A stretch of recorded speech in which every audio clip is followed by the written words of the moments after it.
po yata yung naghatid sa dating Pangulo nung siya po ay nasa Villamor Air Base. Kayong sumama para sa dalhin sa The Hague. Nang dahil ba kayo po ay inihatid nyo ang Pangulong Duterte sa The Hague? Ito po bang kabayaran, Mr. President? Ito po ba'y premyo? Kasi kailangan nating ma-disabuse po ang pagdududa ng mga kababayan natin. Hindi naman po kayo ang dapat na maghatid sa kanya ron. Kinwestiyon ni Senador Rodante Marcoleta ang kwalifikasyon at sapat na karanasan ni ASEC Marcos Lacanilao sa kanyang pagkatalaga bilang bagong pinuno ng Land Transportation Office or LTO sa gitna ng deliberasyon ng budget ng Department of Transportation o DOTR. Ayon pa sa senador, hindi dapat maging batayan sa paghawak ng mataas na posisyon ang pagiging car racer o pagmamay-ari ng bus company. Lalo't malaking problema sa transportasyon ang kinakaharap ng ahensya. Binigyang diin pa ni Senador Marcoleta na nagmistulang premyo ang appointment kay Lacanilao matapos umano ang iligal na paghatid kay dating Pangulong Rodrigo Duterte sa The Hague. Matatandaang bago ito itinalaga bilang LTO chief, nagsilbi munang Philippine Special Envoy for Transnational Crimes si Lacanilao at isa siya sa mga sumama sa pagbiyahe kay PRRD patungong the Netherlands. May I know the name of the current head of the LTO, Mr. President? Assistant Secretary Marcos Lacanilao, Your Honor, is the new head of the LTO. May we know, Mr. President, if the current LTO head has been trained in the transportation sector to merit replacement of Attorney Bigor Mendoza, the last one that I knew to be the head of the LTO.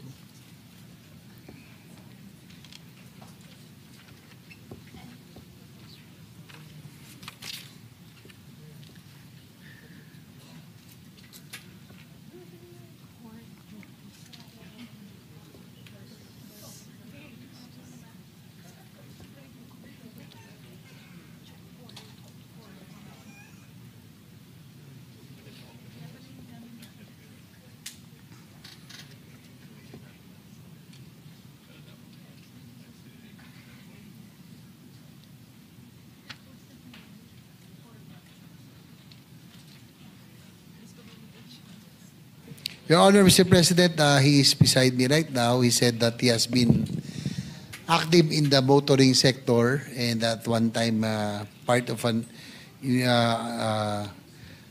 one of the investigation in one of the issues in the LTO in sometime 2008-2009.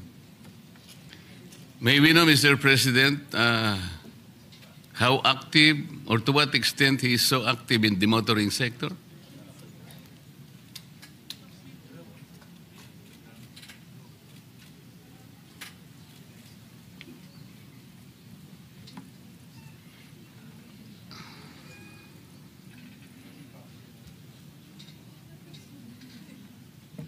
Your Honor, Mr. President, according to the LTO head, he was active in the motorsports before, car racing and motorcycle racing, Your Honor, Mr. President.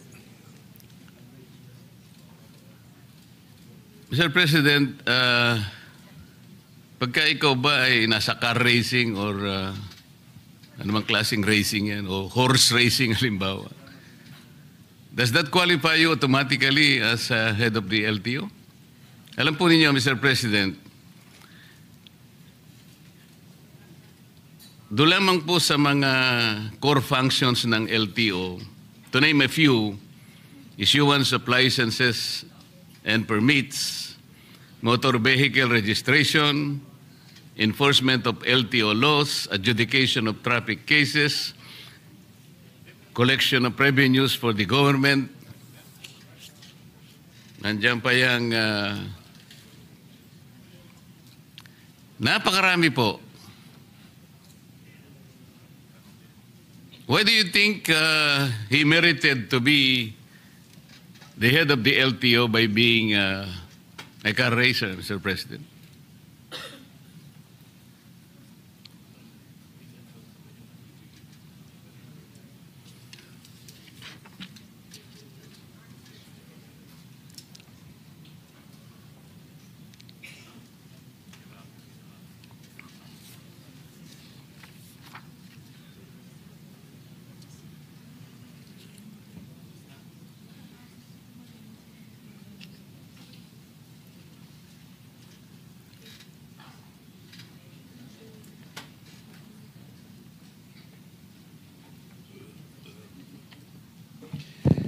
Your Honor, Mr. President,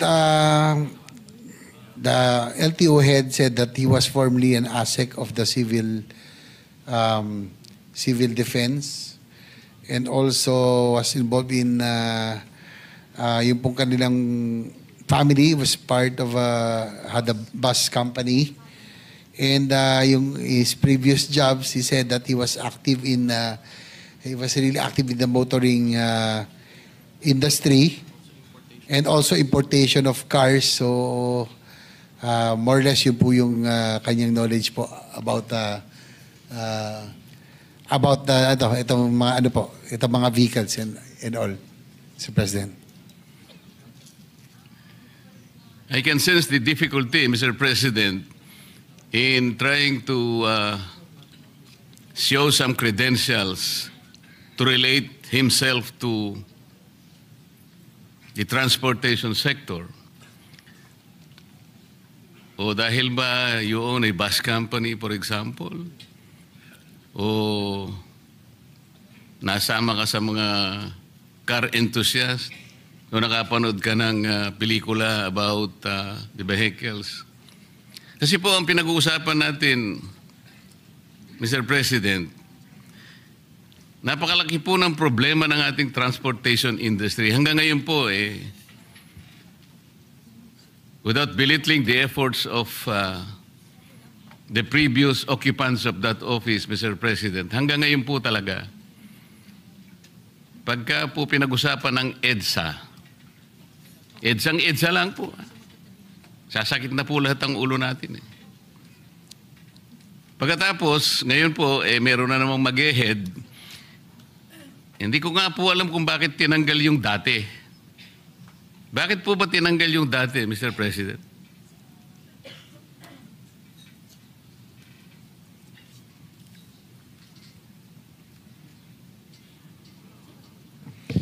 Your Honor, Mr. President, according to Secretary Lopez, they bow down to the wisdom of the President. No? There was sort of a rigodon within the DOTR family, yung pong LTO head dati. Si Atty. Vigor Mendoza is now with LTFRB. Si current LTO Director Lacanilao came from the Office of LT Cooperative Office of Transportation. Si Guadis napunta po sa Office of Transportation Cooperatives. Dati po si Director Lacanilao po yung nanggaling doon. So, ay di ba?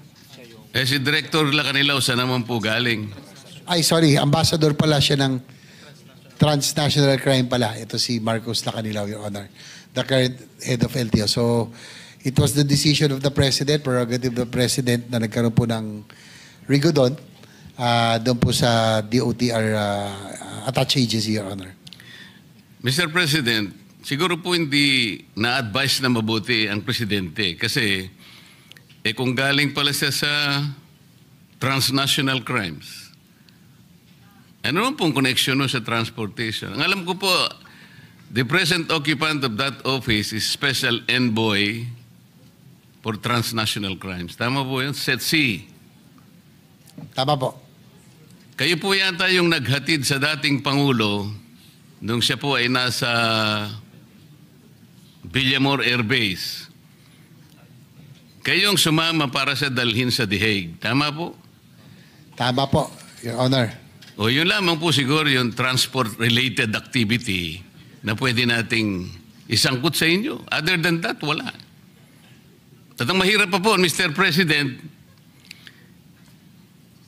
hindi naman kotse ang ginamit mo, aeroplano ang ginamit mo, so hindi ka rin dapat sana ron eh. Kung tricycle ang ginamit mo para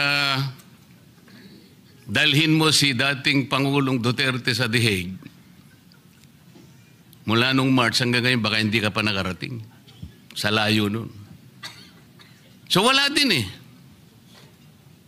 Mr. President, ako po nangangamba lang sapagkat napakalaki ng problema ng transport sector natin. Licensing na licensing lang. Yung pag-i-issue lang ng plate ng mga sasakyan. Registration. Enforcement ng ating LTO laws. Paano niyo po i-undertake ang napakarami pong sagutin na ito? Wala naman po kayong training. Ano po ba yung academic discipline ng ating bagong ASEC ng LTO, Mr. President?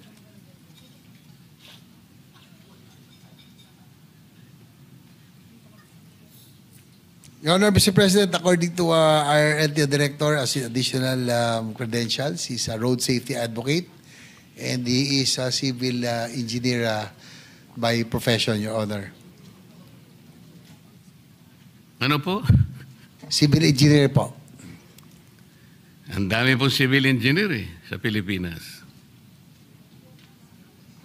Nang dahil po ba safety engineer kayo, ang gusto ko po sanang malaman, ano po ba yung mga naging katangian ninyo, ang training ninyo, ang mga credentials ninyo, dahil hindi po biro-biro ang opisinang pinasok ninyo?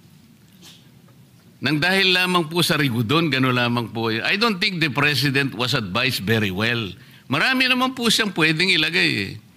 Bakit po kayo nagaling sa Set C?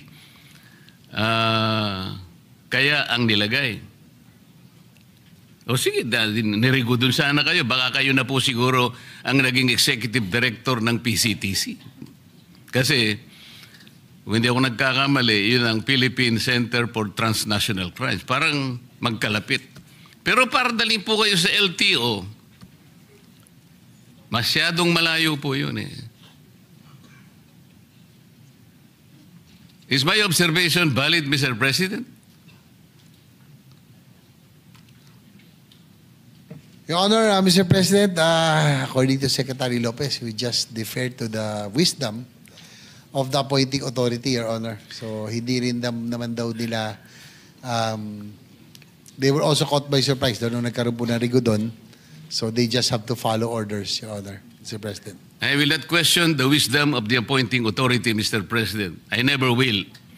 Only the President can appoint anybody, nobody else. Ang problema lang, baka hindi siya in-advise ang mabuti. Kasi kung halimbawa, dadaan yan sa Commission on Appointments, siguradong hindi siya papasa, Mr. President. Because meritocracy, I think, is fundamental. That is the only way wherein the checks and balances of the legislature will come in.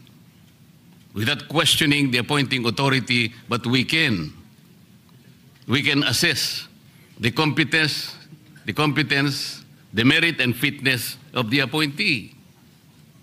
Now we are talking about the budget, Mr. President. We're going to entrust to the head of the LTO the budget that they required to execute the programs for 2026. The concern is, kung wala naman po kayong training sa gagawin ninyo,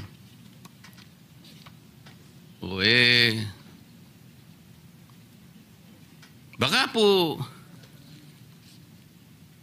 may papangako po ba ninyo na ang budget na ibibigay sa inyo ay talagang magagastos do sa kanyang dapat nakapuntahan, considering na hindi naman po kayo talaga nakaakma do sa posisyon na dapat sana ay naibigay doon sa talagang karapat-dapat, Mr. President. Well, Your Honor, Mr. President, according to Secretary Lopez, since the LTO will be directly under the OSEC, they will really monitor and make sure that they will function and the reforms that need to be instituted will be done.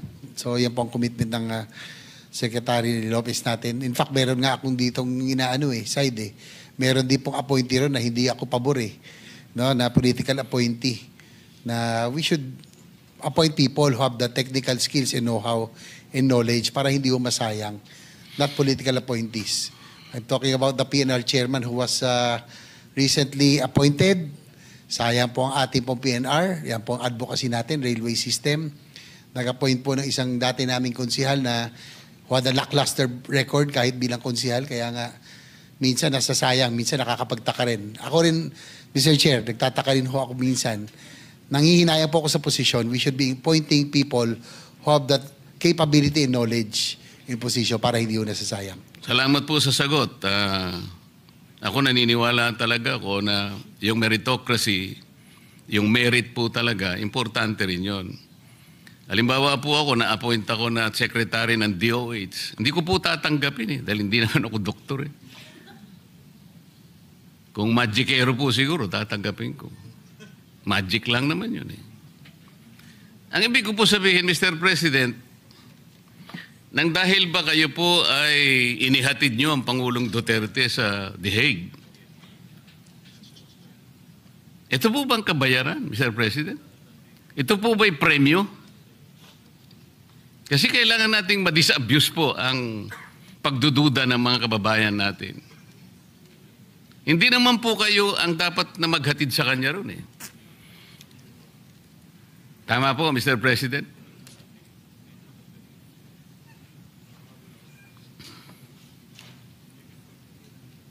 Your Honor, sabi po ni Asik Lacanilaw, siya nga po, he confirms that he was one of those on the plane with the former president. Opo, wala namang pagdududa doon and there's no debate in that. Ang tinatanong po, kayo po bang authorized na dapat sumama na maghatid sa hindi tamang pagkakahatid sa dating Pangulo? Under what authority did you accompany the former president to The Hague, Netherlands? According to Asik Lacanilaw, being with the OSCE, they are on top of the Interpol po. Kaya po sila po kasama. Kaya What po do siya you po mean kasama. they are on top of the Interpol, Mr. President?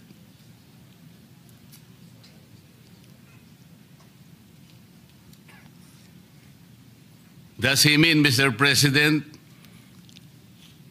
he is the local counterpart of the Interpol in the Philippines?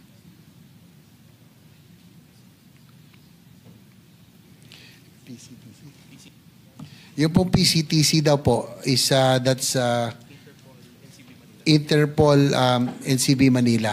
Yun nga po. Yan po. The PCTC is the Philippine Center for Transnational Crimes. Opo. Kaya hindi po totoo na sinasabi niya na he is on top of transnational crimes. Kayo po ay special envoy, but the local counterpart of the Interpol is the PCTC. It should have been the executive director of the PCTC who should have accompanied the former president, even if we assume that that was regular.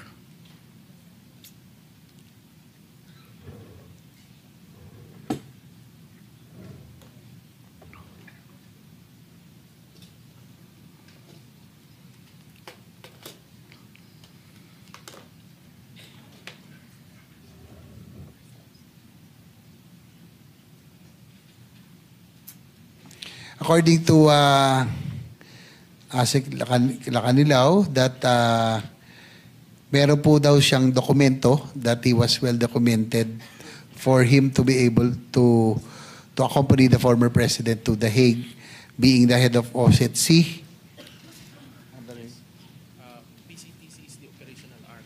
Tapos yung PCTC po is the operational arm under OSCE, Your Honor, Mr. President. So yun po yung kanyang personality or credentials for being the former president. Can you give us a copy of that document, Mr. President? According to Asik Lacanilaw, it's with the Office of the President, Your Honor. Ano po? Nasa OP daw, sa Office of the President. Or the Office of the Executive Secretary. Can you get about that copy? He will try to request for a copy, Your Honor. What does the document say, Mr. President?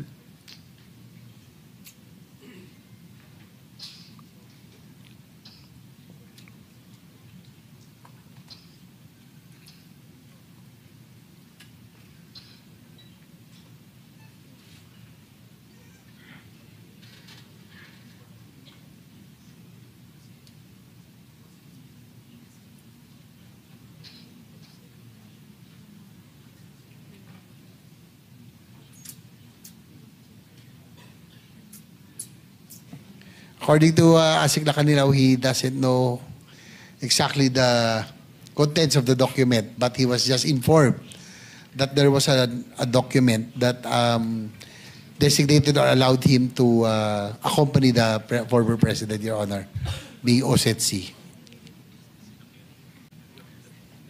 Why do you think, Mr. President, I should believe that statement? He referred to a document which content he doesn't know. Ang alam niya lang niya, pinasasama sa kanya Pangulong Duterte. What kind of reasoning is that, Mr. President?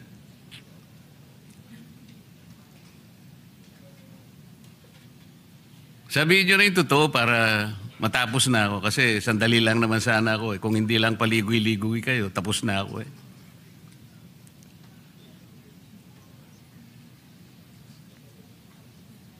Well, according to him, it was in the nung nagkaroon daw ng investigation dito regarding that, according to Secretary Remulla of the LG, that yun lang po na sinasabi that he was well documented when he accompanied the former president, Your Honor. Sinabi mo na naman si Secretary Remulla eh. Puro kwentong kutsero naman ang... Ganito na lang. Kung sakasakali, Mr. President, kung sakasakali lang naman, ano,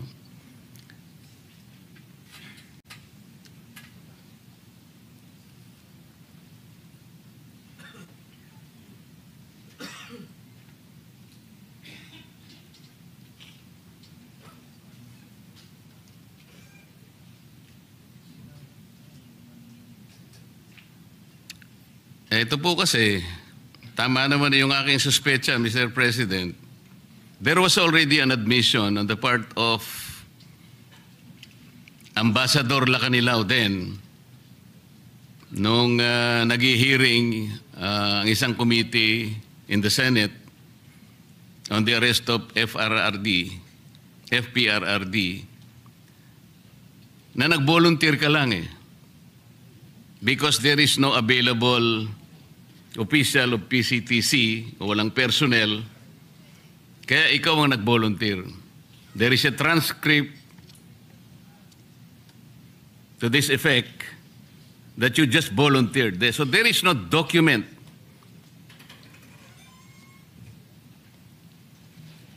So, which is very, very clear, Mr. President, that he himself volunteered due to the unavailability of personnel from PCTC.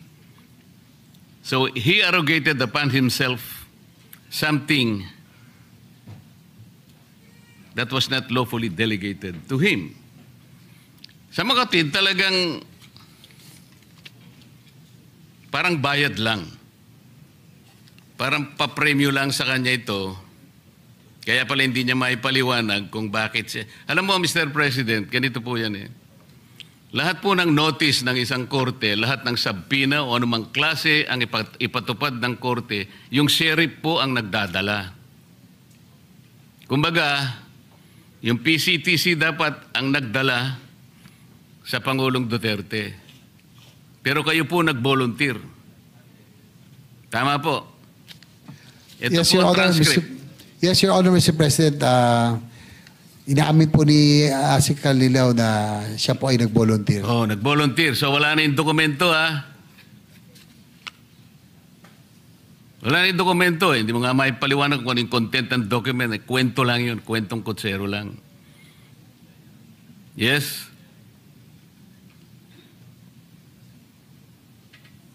Well, sabi po kasi niya, yun daw yung nabanggit nung sa Senate hearing na he was documented. You were documented as what? Kanina dokumento yung sinasabi mo, ngayon ikaw na ang dokumento. Ano ba yun?